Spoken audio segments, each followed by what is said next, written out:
কি গো মা, তুমি কি বানাচ্ছ? দেখে তো খেতে মন যাচ্ছে।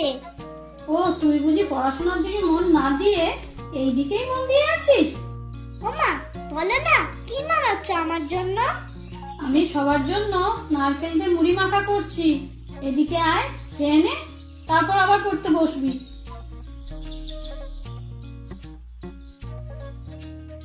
আহা, যা হয়েছে না! এই অল্প শীতের মধ্যে এমন মুড়ি মাখা হলে তো কথাই নেই। আচ্ছা মা, তুমি রোজ রোজ এইভাবে বানিয়ে দিতে পারো না? হ্যাঁ, পারবো না কেন? তার জন্য ঠিক মতো করে পড়াশোনা করতে হবে।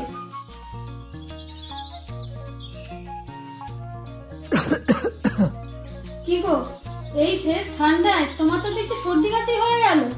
শরীরটাও ভালো লাগছে না, কেমন যেন জ্বর জ্বর লাগছে। আমি এক্ষুনি আদা গরম মশলা দিয়ে চা করে আনছি, খেয়ে দেখো, ভালো লাগবে। গলা ফুসফুসটাও চলে যাবে। আমি চা খাবো না মা। চাটা খেয়ে নে মা। তোর বাবা তো ঘুম থেকে উঠেই বাজারে গিয়েছে। এখন বাজে সকাল 11টা। আজ দুপুরে রান্না হতে বেশ খানিকটা দেরি হবে। আচ্ছা, অসুবিধা নেই। তুমি সবার জন্য চা করে আনো, আর আমি তোমাকে আজ কাজে সাহায্য করব। তাই নাকি? তোর বাবা তো আজকে কয়েক রকমের মাছ মাংস এনেছে।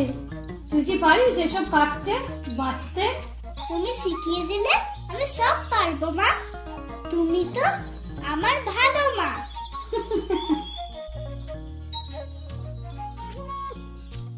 ইস, শীতের ফুল গাছগুলো সব নেতিয়ে পড়েছে। এখন একটু ভালো করে দেখাশোনা করতে হবে মনে হচ্ছে। মা, তুমি একদম ঠিক বলেছো।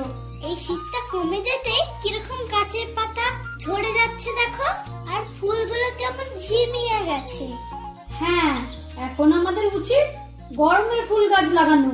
তাহলে দেখবি বাগানে কেমন ফুলে ফুলে সব ভরে গেছে। মা, তুমি কি বাবাকে বলে দিয়েছো বাজার থেকে এবার গরমের ফুল গাছ নিয়ে আসতে? বলে তো দিয়েছি। এখন দেখ তোর বাবার মনে থাকে কিনা। মনে থাকলেই তো ভালো। তোর বাবা তো আবার ভুলো মনা মানুষ। এক কথা 100 বার না বললে তার তো আবার মনে থাকে না। বাবা যে কেন সবকিছু এত তাড়াতাড়ি ভুলে যায় সেটাই বুঝি না বাপু।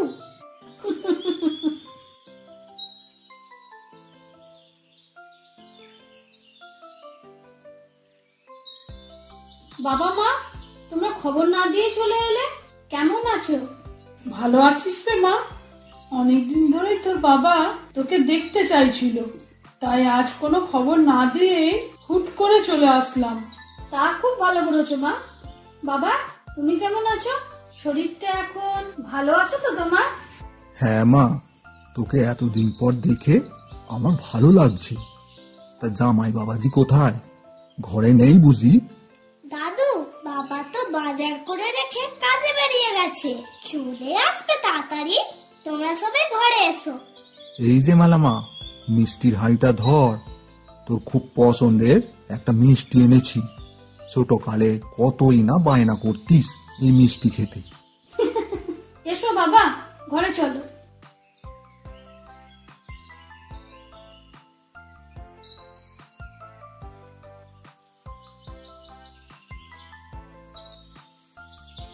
তোদের বাড়িতে তো ভালোই শীত লাগে রে মা। কই আমাদের বাড়িতে তো এত শীত লাগছিল না। হ্যাঁ মা, এখানে গরমের সময় যেমন খুব গরম লাগে, শীতকালেও খুব ঠান্ডা লাগে। আচ্ছা, এখন বল তো মা, তুই কেমন আছিস?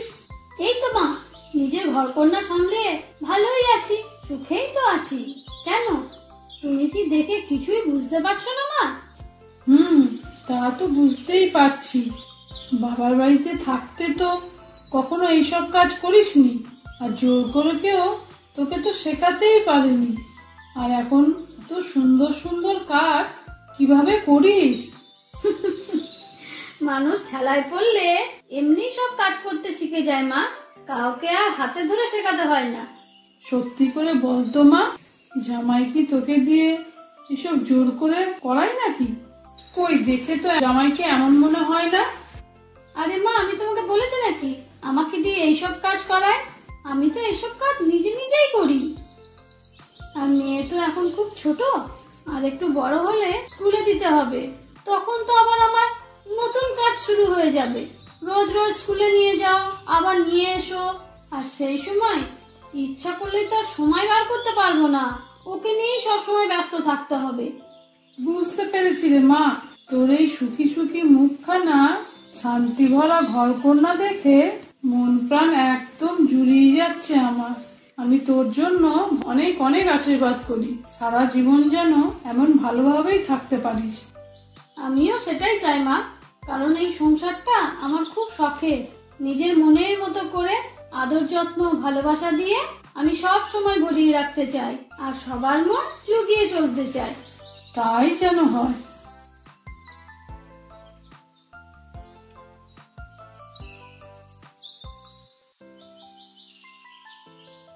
ও, তুমি উঠান ঝাড় দিচ্ছ? সারাদিন তো বাইরে বাইরেই থাকলে, আমার বাবা মা যে এসেছে সেই খবর কি তুমি রাখো? হ্যাঁ, বাবা মা এসে সেটা তো শুনেছি, এই জন্য বাইরের কাজ রেখে চলে এসেছি। আর তুমি কি না বলছো দেরি করে এসেছি? আজ তো আমার হাতে অনেক কাজ ছিল, সব শেষ করে আস্তে আস্তে অনেক রাত হয়ে যেত। তা বাবা মার জন্য আজ কি রান্না বান্না করেছিলে? ঘরে সবকিছু ঠিকঠাক ছিল তো?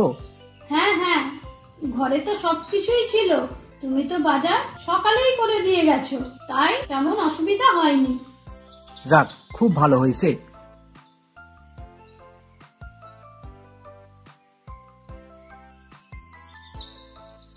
ও মালা কাকিমা, কি করছো তুমি? এই তো উঠোনটা ঝাড় দিচ্ছিলাম। তা তোর খবর কি রে? আজকাল তোকে তো দেখাই যায় না। এতদিন পরে তুই কি কিছু বলতে এসেছিস? হ্যাঁ কাকিমা, আমি তোমাকে কিছু বলতে এসেছি। আমাকে পাঠিয়েছে মুকুজ্জি বাড়ির জেঠিমা। আগামীকালকে তার বড় মেয়েকে দেখতে শহর থেকে পাত্র আসবে।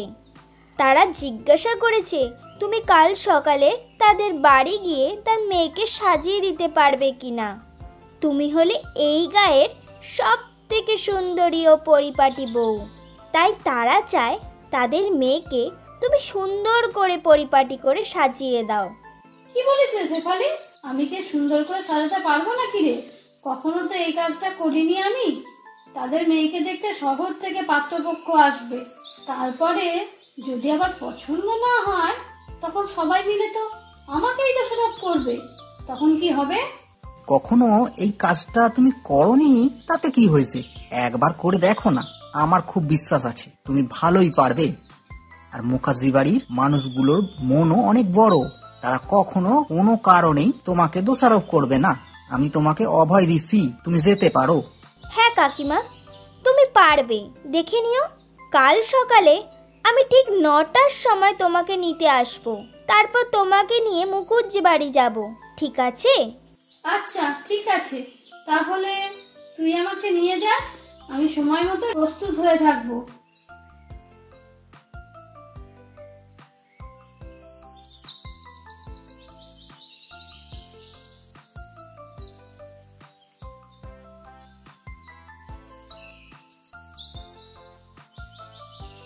শেফালি, বলছিলাম কি, আমার না খুব ভয় লাগছে। সত্যি বলতে আমি তো আগে কখনো এরকম করে কাউকে কোনোদিনও সাজাইনি। হঠাৎ করে মুখার্জি বাড়ির মেয়েকে সাজাবো, আমার আবার কোনো ভুল না হয়ে যায়। কখনো সাজাওনি বলে কি হয়েছে কাকিমা, আর সাজাবে, আর দেখবে তোমার হাতের কাজ সবাই কত প্রশংসা করে। তোর কাছে আমার সবকিছুই ভালো লাগে বলে তা সবার কি আমার কাজ ভালো লাগবে? হ্যাঁ, সকলের কাছেই ভালো লাগবে। এখন চলো, তাড়াতাড়ি পা চালিয়ে যেতে হবে। জেঠিমা তো বারবার করে বলে দিয়েছে আমরা যেন সকালের জলখাবার তাদের বাড়িতে গিয়েই খাই। এই তো বেশিক্ষণ তো আর লাগবে না, এসেই তো বলেছি। হ্যাঁ, তা অবশ্য ঠিক কথা। দেখেছো কত সুন্দর করে বাড়িটা সাজিয়েছে, দূর থেকে কেমন ঝিকমিক করছে। হ্যাঁ, তা তো সাজাবেই, তাদের বাড়ির বড় মেয়ের বিয়ে বলে কথা। আহা, আমরা যদি তাদের মতন বড়লোক হতাম কতই না মজা হতো। ভাবিস না শেফালি, দেখিস তোরও ভালো ছেলে দেখেই বিয়ে হবে, তখন তোরও একটা এরকম ঝিকিমিকি বাড়ি থাকবে। ইস, কি কি যে বলো না কাকিমা, তোমার মুখে তো দেখছি কিছুই আটকায় না গো। কেন, কি এমন বলেছি? ঠিক কথাই তো বলেছি। তুই কি আবার লজ্জা পাচ্ছিস নাকি? হুঁ, হয়েছে, আর এইসব বলো না। আচ্ছা,